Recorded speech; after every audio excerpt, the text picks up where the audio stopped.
ভিডিওটি শুরু করবার আগে সকল দর্শক ও শ্রোতা বন্ধুদের উদ্দেশ্যে একটি অনুরোধ, আপনারা সকলেই এই সত্যের সন্ধান ইউটিউব চ্যানেলটি সাবস্ক্রাইব করুন ও পাশে থাকা বেল আইকনটি অবশ্যই ক্লিক করুন। এরপরে যত ভিডিও আপলোড হবে তার নোটিফিকেশন আপনাদের কাছে দ্রুত যাতে সহজে এবং সুন্দরভাবে পৌঁছে যায়।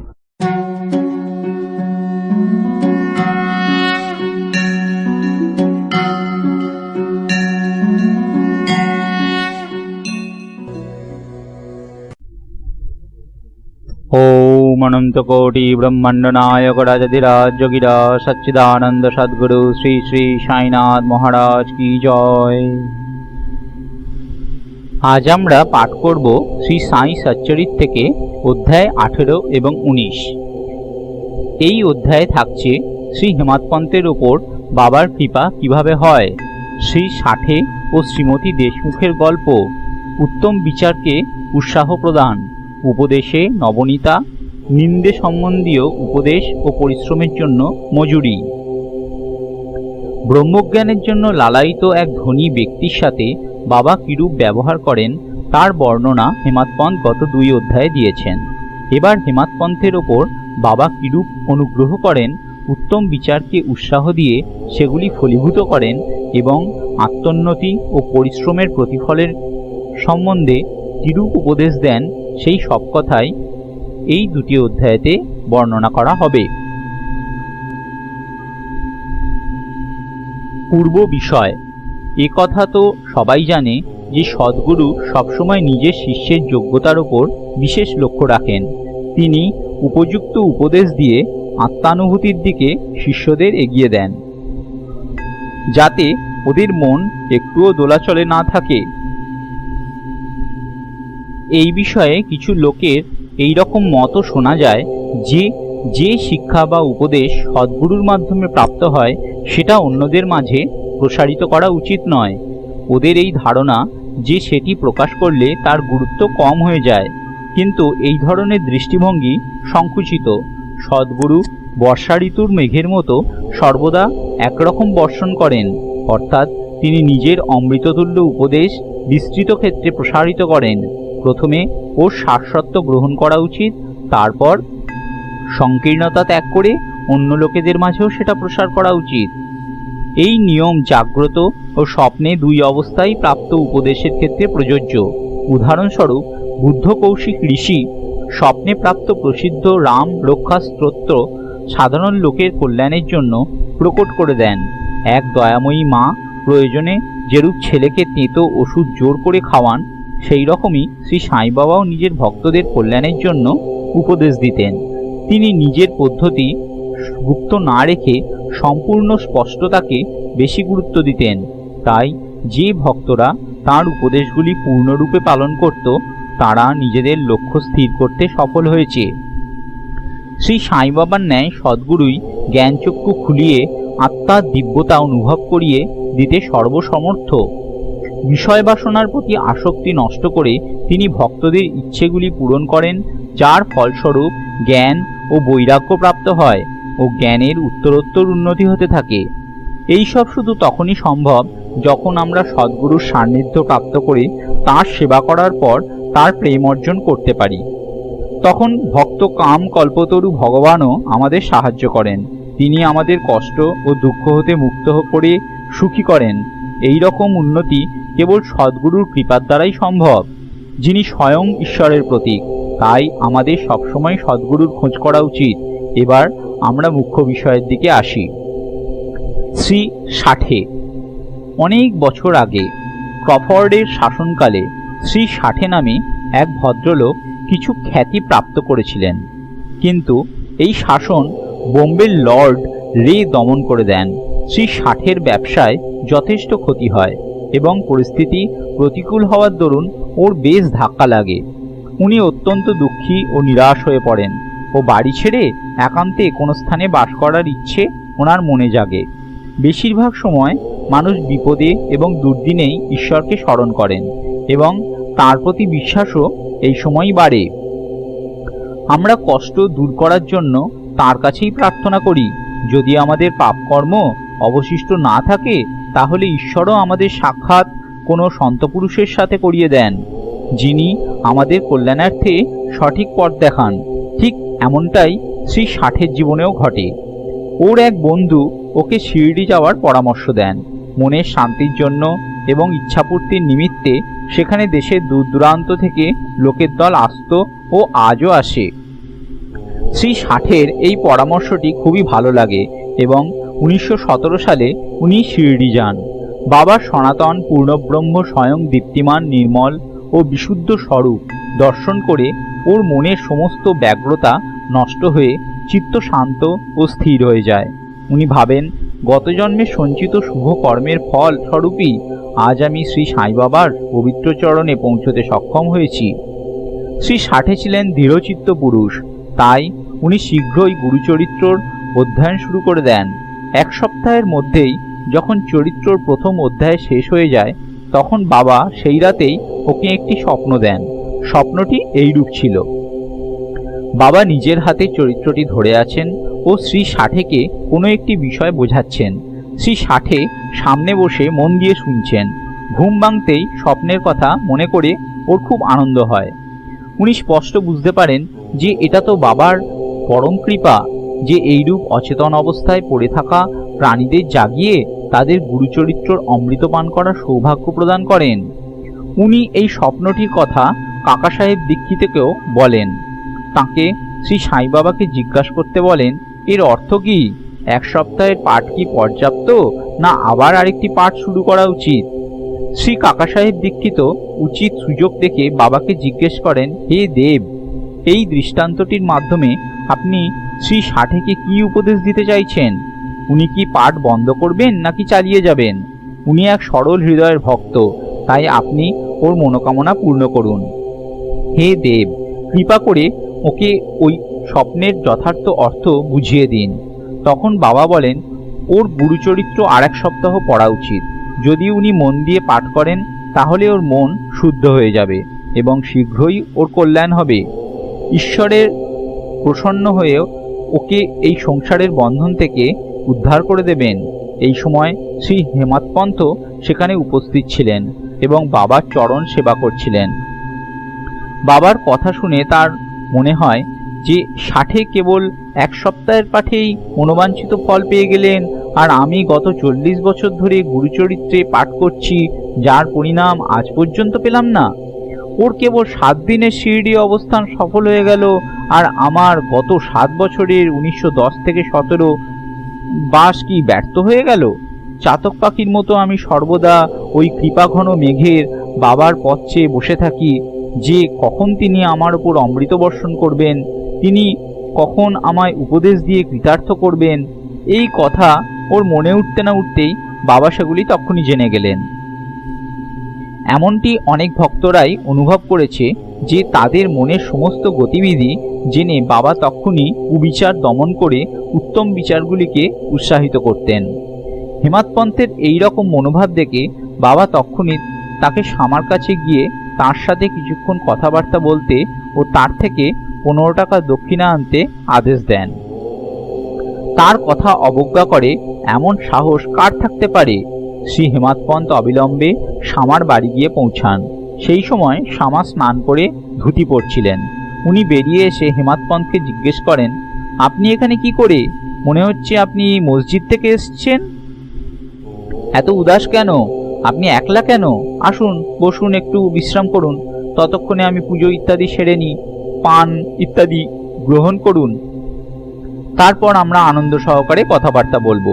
এই বলে উনি ভেতরে চলে যান। বারান্দায় বসে বসে হেমাৎপন্থের দৃষ্টি জানলার উপরে রাখা নাথ ভাগবতের উপর পড়ে। নাথ ভাগবত শ্রী একনাথ দ্বারা রচিত মহাভাগবতের 11 স্কন্ধের মারাঠি ভাষায় লেখা একটি প্রসিদ্ধ টিকা।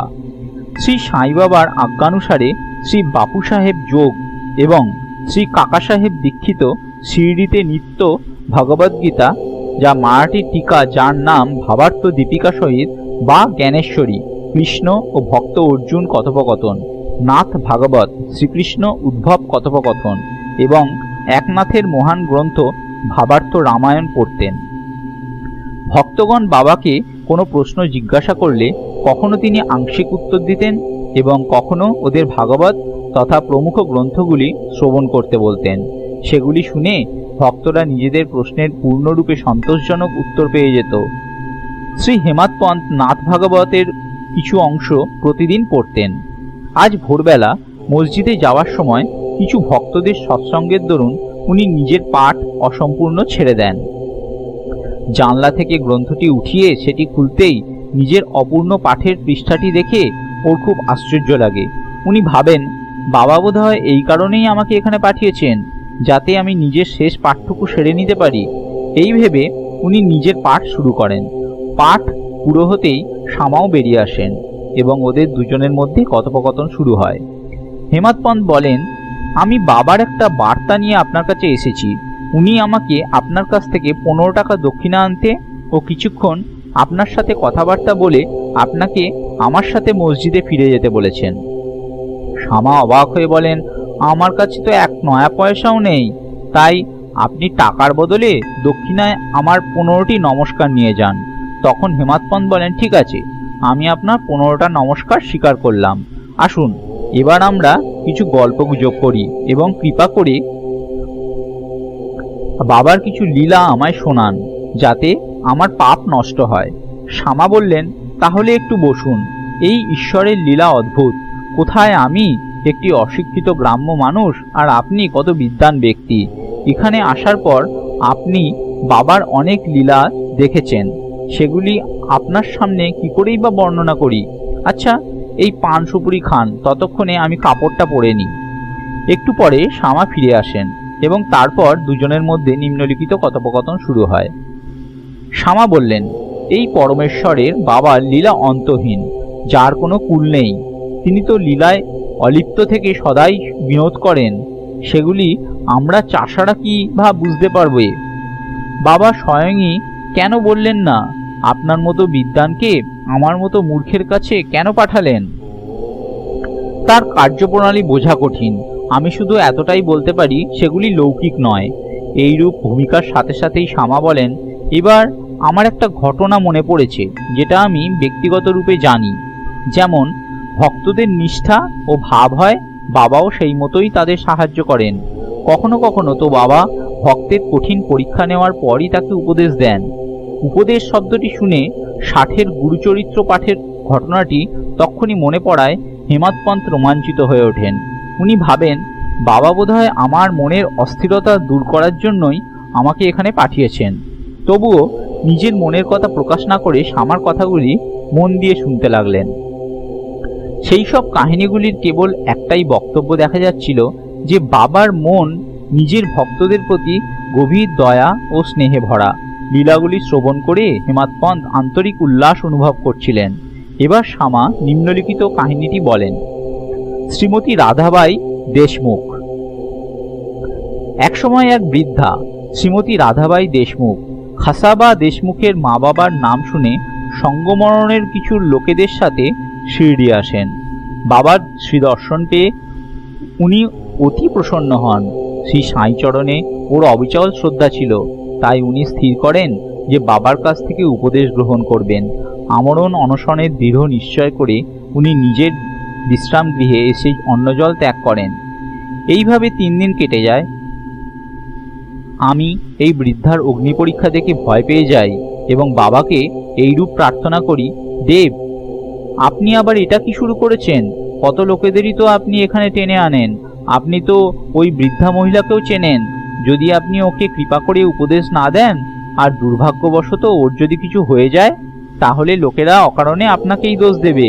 সবাই বলবে বাবার কাছে উপদেশ না পাওয়ার জন্যই ওর মৃত্যু হয়েছে, তাই দয়া করে ওকে আশীষ ও উপদেশ দিন। বৃদ্ধার এই রূপ সংকল্প দেখে বাবা ওকে ডেকে পাঠান।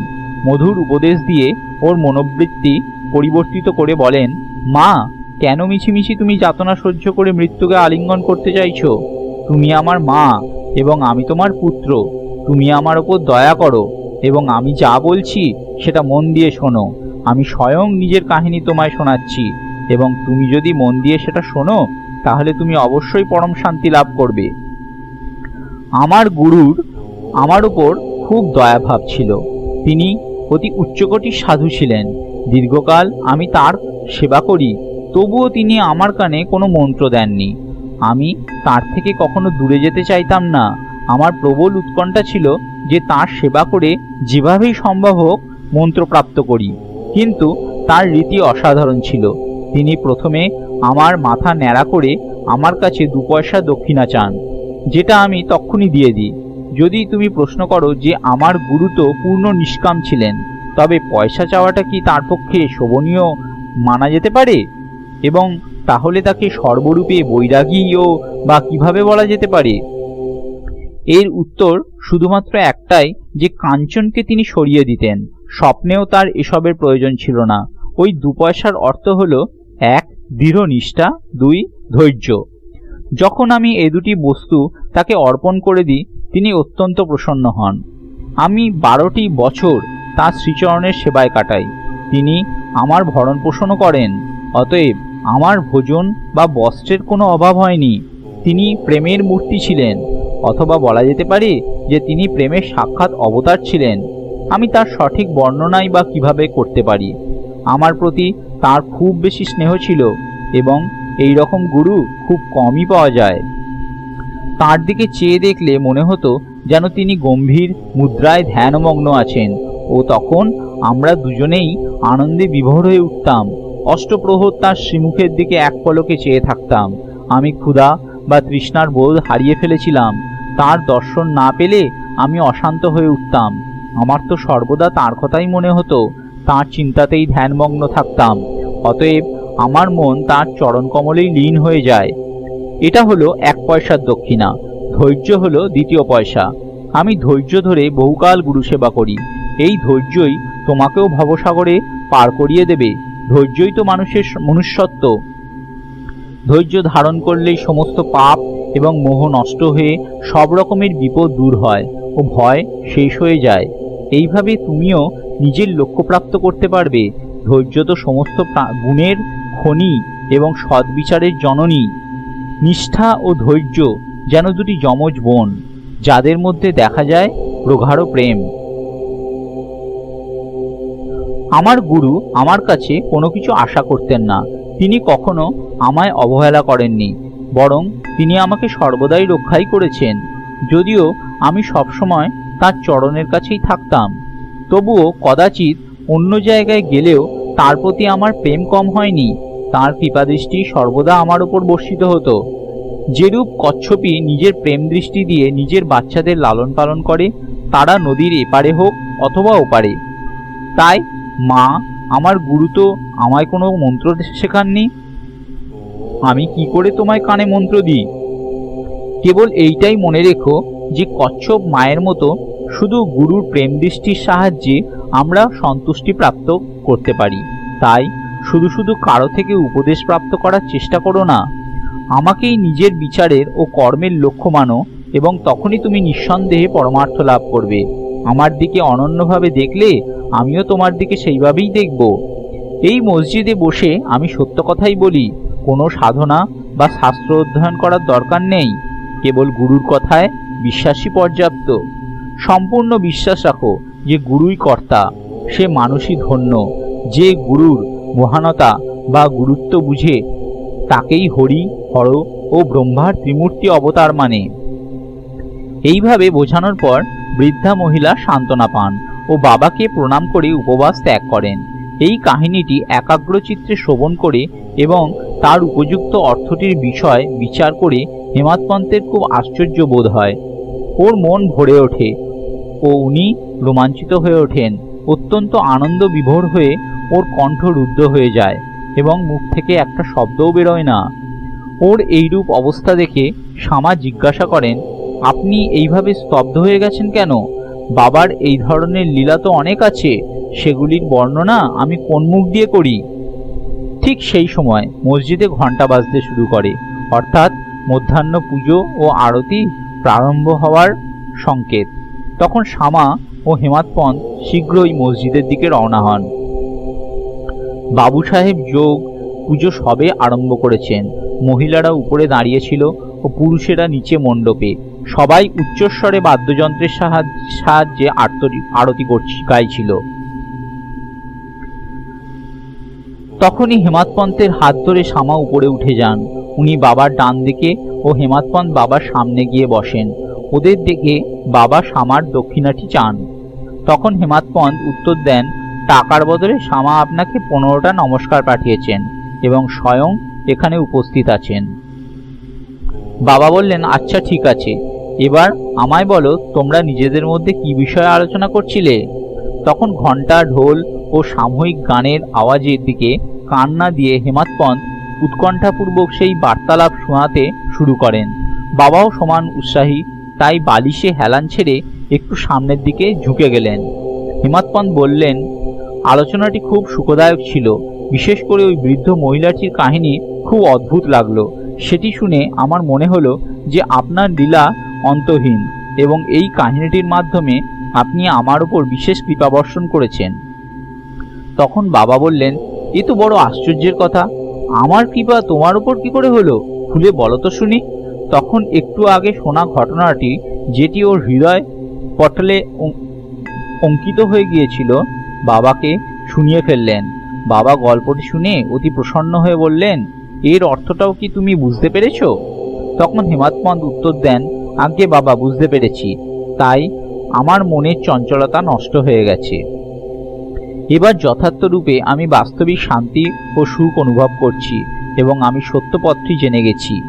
তখন বাবা বলেন, শোনো, আমার পদ্ধতিটিও অদ্বিতীয়। যদি এই গল্পটা মনে রাখো তাহলে তোমার খুবই লাভ হবে। আত্মজ্ঞান লাভ করার জন্য ধ্যান অত্যন্ত আবশ্যক এবং যদি তুমি এটির নিরন্তর অভ্যাস করো তাহলে কুপ্রবৃত্তিগুলি শান্ত হয়ে যাবে। আসক্তি শূন্য হয়ে সর্বদাই তোমার ঈশ্বরের ধ্যান করা উচিত। তিনি সব প্রাণীদের মধ্যে ব্যপ্ত এবং এইরূপ মন একাগ্র হয়ে গেলে তুমি লক্ষ্যে পৌঁছে যাবে। আমার নিরাকার সচ্চিদানন্দ স্বরূপের ধ্যান করো। যদি তা না পারো তবে তুমি আমায় এখানে দিনরাত যেমনটি দেখো সেই রূপই ধ্যান করো। এইভাবে তোমার বৃত্তিগুলি এক জায়গায় কেন্দ্রিত হয়ে যাবে এবং ধ্যাতা, ধ্যান এবং ধ্যায়ের পৃথকতা নষ্ট হয়ে ধ্যাতা চৈতন্যের দ্বারা একত্ব প্রাপ্ত করে ব্রহ্মের সাথে অভিন্ন হয়ে যাবে। কচ্ছপী নদীর এপার থেকে ও তার বাচ্চারা ওপারে থাকে ও তাদের দুধ খাওয়ায় না আর বুকের সাথে জড়িয়েও রাখে না, শুধু তার প্রেম দৃষ্টি দিয়েই তাদের লালন পালন হয়ে যায়। বাচ্চাগুলিও কিছু না করে শুধু মার কথাই স্মরণ করতে থাকে। কচ্ছপ মা শুধু তার হিতকর ও স্নেহদৃষ্টি দিয়েই ওই ছোট ছোট শিশুগুলিকে অমৃততুল্য আহার ও আনন্দ প্রদান করে। এমনিই হচ্ছে গুরু ও শিষ্যের সম্বন্ধ। বাবা এই শেষ বাক্যটি উচ্চারণ করা মাত্রই আরতি শেষ হয়ে যায়। সবাই উচ্চস্বরে বলে ওঠে, শ্রী সচ্চিদানন্দ সদ্গুরু সাইনাথ মহারাজের জয়। প্রিয় পাঠকগণ, কল্পনা করুন যে আমরা সবাই এই সময় ওই ভিড়ের ও জয় জয়কার ধ্বনির মাঝে সম্মিলিত আছি। আরতি শেষ হওয়ার পর প্রসাদ বিতরণ হয়। বাপু সাহেব যোগ রোজগার মতন এগিয়ে আসেন এবং বাবাকে প্রণাম করে কিছু মিছরি দেন। বাবা এই মিছরি হেমাদপন্তকে দিয়ে বলেন, যদি তুমি এই কাহিনীটি ভালোভাবে সবসময় মনে রাখো তাহলে তোমার অবস্থাও এই মিছরির ন্যায় মিষ্টি হয়ে তোমার সমস্ত ইচ্ছা পূর্ণ হয়ে যাবে এবং তুমি চিরসুখী হবে। হেমাদপন্ত বাবাকে সাষ্টাঙ্গ প্রণাম করে স্তুতি করেন, প্রভু দয়া করে এইভাবে সদৈব আমাকে রক্ষা করবেন। তখন বাবা হেমাদপন্তকে আশীর্বাদ দিয়ে বলেন যে ওর বাবার কথাগুলি শ্রবণ করে নিত্য মনন ও নিধিসাধন দ্বারা তত্ত্বকে গ্রহণ করা উচিত। তখন ঈশ্বরের এইরূপ অবিচ্ছিন্ন স্মরণ ও ধ্যানের ফলস্বরূপ তিনি স্বয়ং হেমাদপন্তের সামনে নিজের স্বরূপকে প্রকট করবেন। প্রিয় পাঠকগণ, হেমাদপন্ত সেই সময় মিছরির প্রসাদ পেয়েছিলেন, তাই আজ আমরা এই কথামৃত পান করার সুযোগ পেয়েছি। আসুন আমরাও ওই কথা মনন করি এবং তাঁর সারসত্য গ্রহণ করে বাবার কৃপায় সুস্থ ও সুখী হই। 19 অধ্যায়ের শেষে হেমাদপন্ত কিছু আরও ঘটনাও বর্ণনা করেছেন, যেগুলি এখানে দেওয়া হচ্ছে। আমাদের ব্যবহারের বিষয় বাবার উপদেশ। নিম্নলিখিত অমূল্য বচন সর্বসাধারণ ভক্তদের জন্য দেওয়া হচ্ছে এবং যদি সেগুলি মনে রেখে আচরণ করা হয় তো সর্বদা কল্যাণ হবে। যতক্ষণ কারো সাথে পূর্ব সম্পর্ক বা সম্বন্ধ না হয় ততক্ষণ কেউ কারো সম্মুখীন হয় না। যদি কোনো মানুষ বা প্রাণী তোমার সামনে এসে দাঁড়ায় তার সাথে অভদ্রতা করো না, ওকে অভ্যর্থনা জানিয়ে সম্মানজনক ব্যবহার করো। যদি তৃষ্ণার্তকে জল, ক্ষুধার্তকে ভোজন, নগ্নকে বস্ত্র এবং আগন্তুককে নিজের দালানটি বিশ্রাম করার জন্য দাও, তাহলে ভগবান শ্রীহরি তোমার উপর নিশ্চয়ই প্রসন্ন হবেন। যদি কেউ তোমার কাছে কোনো জিনিস চায় এবং তোমার দেওয়ার ইচ্ছা না থাকে তো দিও না, কিন্তু তার সাথে অভদ্র ব্যবহার করো না। সে যতই তোমার নিন্দে করুক তবুও কটু উত্তর দিয়ে তুমি তার উপর রাগ করো না। এইভাবে এই ধরনের প্রসঙ্গে নিজেকে বাঁচিয়ে চললে তুমি নিশ্চিতই সুখী হবে। পৃথিবী ওলটপালট হয়ে যাক, কিন্তু তোমার স্থির থাকা উচিত। সবসময় নিজের স্থানে স্থির থেকে গতিমান দৃশ্যটি শান্ত করে দেখো। একে অন্যকে আলাদা করে যে ভেদভাবে দ্বৈত দেওয়াল, সেটা নষ্ট করে দাও, যাতে আমাদের মিলন সহজতম হয়ে যায়। দ্বৈত ভাবী অর্থাৎ আমি আর তুমির ভেদবৃত্তি শিষ্যকে নিজের গুরুর থেকে পৃথক করে দেয়। তাই যতক্ষণ এটি ধ্বংস না হয়ে যায় ততক্ষণ অভিন্নতা প্রাপ্ত করা সম্ভব নয়। আল্লাহ মালিক অর্থাৎ ঈশ্বরই সর্বশক্তিমান এবং তিনি ছাড়া সংরক্ষণও আর কেউ নেই। তাই তার কার্যপ্রণালী অলৌকিক, অতুলনীয় ও কল্পনার অতীত। তাঁর ইচ্ছেতেই সব কাজ হয়। তিনি পথ প্রদর্শন করে সব ইচ্ছে পূরণ করে দেন।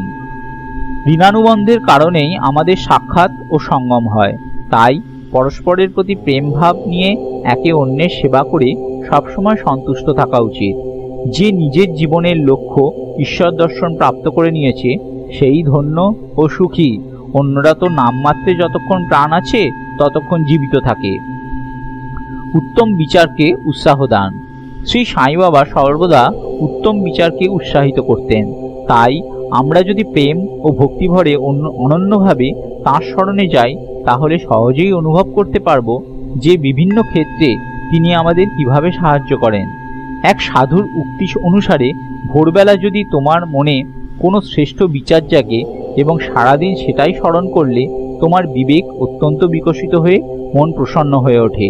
হিমাৎপন্থ এই উক্তির সত্যতা অনুভব করতে চাইতেন। তাই এই পবিত্র শিরডি ভূমিতে পরের দিনটি বৃহস্পতিবার নাম স্মরণ ও কীর্তন করে কাটাবেন। এইরূপ মনস্থির করে শুয়ে পড়েন। পরের দিন ভোরবেলা ওঠার সময় অনায়াসই রাম নাম মুখে এসে যায় এবং তিনি খুবই প্রফুল্ল হন। নিত্যকর্ম সেরে কিছু ফুল নিয়ে বাবার দর্শন করতে যান। দীক্ষিত ওয়াড়ার পার করে বুটিওয়াড়ার পাশ দিয়ে যাওয়ার সময় একটি মধুর ভজনের আওয়াজ শুনতে পান। একনাথের এই ভজনটি ঔরঙ্গাবাদকর মধুর সুরে বাবার সামনে গাইছিলেন। গুরু কৃপার ছায়া পেয়েছি ভাই, রাম ছাড়া তো কিছুই নাই। অন্তরে রাম বাহিরে রাম, স্বপ্নেও দেখি সীতারাম। জাগরণে রাম শয়নে রাম, যেদিকে দেখি সেদিকেই রাম। ভজন তো অনেক আছে, কিন্তু বিশেষ করে এই ভজনটাই ঔরঙ্গাবাদকর কেন বেছে নিলেন? এটা বাবার দ্বারাই পরিকল্পিত বিচিত্র যোগাযোগ নয় কি? সবাই রাম নামের জপকে প্রভাব সম্পন্ন এবং ভক্তদের ইচ্ছাপূর্তি ও কষ্ট হতে মুক্তি পাওয়ার জন্য অভ্যর্থ উপায় বলেন। এই বিষয়ে সব সন্তদেরও একই মত। নিন্দে সম্বন্ধীয় উপদেশ। উপদেশ দেওয়ার জন্য কোনো বিশেষ সময় বা স্থানের প্রতীক্ষা না করে বাবা যথাযোগ্য সময় উপদেশ দিতেন। একবার এক ভক্ত বাবার অনুপস্থিতিতে অন্য লোকেদের সামনে নিজের ভাইয়ের নিন্দাবাদ করছিল ও নিজের ভাইদের ওপর দোষারোপ করে এমন কটুবাক্য ব্যবহার করে যে সেখানে উপস্থিত প্রত্যেকটি লোকের ঘৃণা হতে লাগলো। প্রায়ই দেখা গেছে যে লোকেরা মিছিমিছি অন্য এদের নিন্দা করে ঝগড়া সৃষ্টি করে। সাধু পুরুষেরা পরের দোষকে অন্য দৃষ্টি দিয়ে দেখেন। তাদের বক্তব্য যে শুদ্ধিকরণের নানা বিধি আছে, যেমন মাটি, জল ও সাবান ইত্যাদি, কিন্তু নিন্দুকের দ্বারা একেবারে ভিন্ন। ওরা অন্যদের দোষগুলিকে শুধু নিজেদের জিভ দিয়েই দূর করে দেয় এবং এইভাবে অন্যদের নিন্দে করে তাদের উপকারী করে। তাই তারা নিশ্চিতই ধন্যবাদ পাওয়ার যোগ্য। নিন্দুককে ঠিক পথে আনার জন্য সাই বাবার কার্যপদ্ধতি একেবারেই অন্যরকম ছিল। তিনি তো সর্বজ্ঞ, তাই সেই মহাশয়ের কার্যকলাপও অবিলম্বেই জেনে যান। দুপুরবেলা যখন লেন্ডির কাছে সেই মহাশয়ের সাথে দেখা হয়, তখন তিনি একটি শুয়োরের যে বিষ্ঠা খাচ্ছিল দিকে আঙুল দেখিয়ে বলেন, দেখ ও কত আনন্দ সহকারে বিষ্ঠা খাচ্ছে। তুমি মন ভরে নিজের ভাইদের বিষয়ে অপশব্দ বলে বেড়াচ্ছ এবং তোমার এই আচরণটাও ঠিক ওরই সমান। অনেক শুভকর্মের পরিণাম স্বরূপই তুমি এই মানবদেহ পেয়েছ, এবং তাও যদি তুমি এই ধরনের আচরণ করো তো শিরডি তোমায় কিভাবেই বা সাহায্য করবে। ভক্তটি এই উপদেশটি গ্রহণ করে সেখান থেকে চলে যায়। এইরূপ প্রসঙ্গ অনুসারেই তিনি উপদেশ দিতেন। যদি সেগুলি মনে রেখে নিত্য পালন করা হয় তাহলে আধ্যাত্মিক লক্ষ্য বেশি দূর থাকে না। একটা প্রবাদ আছে যে যদি হরি থাকে তাহলে খাটিয়ার ওপর খাবার মেলে। এই কথাটি খাওয়া ও পড়ার ব্যাপারে সত্য হতে পারে, কিন্তু যদি কেউ এই কথার উপর নির্ভর করে অলস হয়ে বসে থাকে তাহলে সে আধ্যাত্মিক ক্ষেত্রে কোনো উন্নতিই করতে পারবে না, বরং পতনের ঘোর অন্ধকারে লুপ্ত হয়ে যাবে। তাই আত্মা অনুভূতি প্রাপ্তির জন্য প্রত্যেকের অনবরত পরিশ্রম করা উচিত। যত চেষ্টা সে করবে ততই সেটা তার জন্য লাভদায়ক হবে। বাবা বলতেন, আমি তো সর্বব্যাপী, সর্বভূতে ও চরাচরে ব্যপ্ত হওয়া সত্ত্বেও আমি অনন্ত। যাদের দৃষ্টিতে তিনি 3.5 হাতের মানুষ, তাদের ভ্রম দূর করার জন্যই স্বয়ং সগুণ রূপ ধারণ করে পৃথিবীতে অবতীর্ণ হয়েছিলেন। তাই যে ভক্তরা অনন্যভাবে তাঁর ধ্যান করে তারা তার সাথে অভিন্নতা প্রাপ্ত করে, যেমন মাধুর্য ও মিছরি, ঢেউ ও সমুদ্র এবং চোখ ও কান্তির মধ্যে অভিন্নতা দেখা যায়। যারা জন্মমৃত্যুর চক্র হতে মুক্তি চায় তাদের শান্ত এবং স্থির হয়ে ধার্মিক জীবনযাপন করা উচিত। অনাবশ্যক কটু শব্দ ব্যবহার করে কাউকে দুঃখ না দিয়ে সর্বদা ভালো কাজে ও কর্তব্য সংলগ্ন থেকে ভয় মুক্ত হয়ে অনন্যভাবে তার শরণে যাওয়া উচিত। যারা পূর্ণ বিশ্বাস নিয়ে তার লীলাগুলি শ্রবণ করে মনন করবে এবং অন্যান্য বস্তুগুলির চিন্তা ছেড়ে দেবে, তারা নিঃসন্দেহে আত্ম অনুভূতি প্রাপ্ত করবে। তিনি অনেককেই নাম জপ করে তার শরণাগত হতে বলেছিলেন। আমি কে এই তত্ত্বটি জানবার জন্য যারা উৎসুক ছিল, বাবা তাদেরও লীলা শ্রবণ ও মনন করতে পরামর্শ দেন। কাউকে ভগবত লীলা শ্রবণ, কাউকে ভগবত পাদ পূজন, তো কাউকে আধ্যাত্ম রামায়ণ ও জ্ঞানেশ্বরী বা অন্য ধার্মিক গ্রন্থের পাঠ ও অধ্যয়ন করতে বলতেন। কাউকে রাখতেন নিজের চরণের কাছে, তো কাউকে পাঠাতেন খান্ডবা মন্দিরে। কাউকে বিষ্ণু সহস্র নাম জপ করতে বলতেন, তো কাউকে উপনিষদ বা গীতার অধ্যয়ন করতে বলতেন। তার উপদেশের কোনো সীমা ছিল না। তিনি কাউকে প্রত্যক্ষ তো কাউকে স্বপ্নে দৃষ্টান্ত দিয়েছেন। একবার তিনি এক মদ্যপের স্বপ্নে দেখা দিয়ে তার বুকে চড়ে বসেন। যখন সে মদ পান ত্যাগ করার শপথ নেয় তখন গিয়ে বাবা তাকে ছাড়েন। কাউকে মন্ত্র যেমন গুরু ব্রহ্মা আদি মন্ত্রের অর্থ স্বপ্নে বোঝান এবং কিছু হঠযোগীদের হঠযোগ ছেড়ে চুপচাপ বসে ধৈর্য রাখতে নির্দেশ দেন। তার সহজতম পথ ও বিধির বর্ণনা করা অসম্ভব। সাধারণ সাংসারিক ব্যবহারের ক্ষেত্রে তিনি নিজের আচরণের মাধ্যমে অনেক উদাহরণ দিতেন। তারই একটি নিচে উদ্ধৃত করা হচ্ছে। পরিশ্রমের জন্য মজুরি। একদিন বাবা শ্রীমতী রাধাকৃষ্ণ মাইয়ের বাড়ির সামনে এসে একটা সিঁড়ি আনতে বলেন। সিঁড়িটি এনে বাবার আদেশ অনুযায়ী সেটা বামন পদক্ষের পাশের বাড়িতে লাগানো হয়। বাবা বাড়ির উপরে চলে যান এবং রাধাকৃষ্ণ মাইয়ের ছাদের উপর দিয়ে হয়ে অন্য দিক দিয়ে নিচে নেমে আসেন। বাবার অভিপ্রায়টি কেউ বুঝতে পারেননি। রাধাকৃষ্ণ মাই সে সময় জ্বরে কাঁপছিলেন। হতে পারে যে ওর জ্বর ঠিক করার জন্যই তিনি এই রকমটি করেন। নিচে নেমে যে লোকটি সিঁড়ি এনেছিল তাকে তিনি 2 টাকা পারিশ্রমিক দেন। তখন একজন একটু সাহস করে জিজ্ঞাসা করে যে এতটা টাকা দেওয়ার কি মানে হয়। বাবা উত্তরে জানান যে মূল্য না দিয়ে কাউকে দিয়ে পরিশ্রম করানো উচিত নয় এবং কর্মীকে শীঘ্রই তার শ্রম অনুসারে উদার হৃদয়ে মজুরি দিয়ে দেওয়া উচিত। এই সাথেই শেষ হলো আজকে এই সাই সচ্চরিতের এই পর্ব। ओम अनंतकोटि ब्रह्मांड नायक राजाधिराज जोगिराज सच्चिदानंद सद्गुरु श्री श्री साईनाथ महाराज की जय।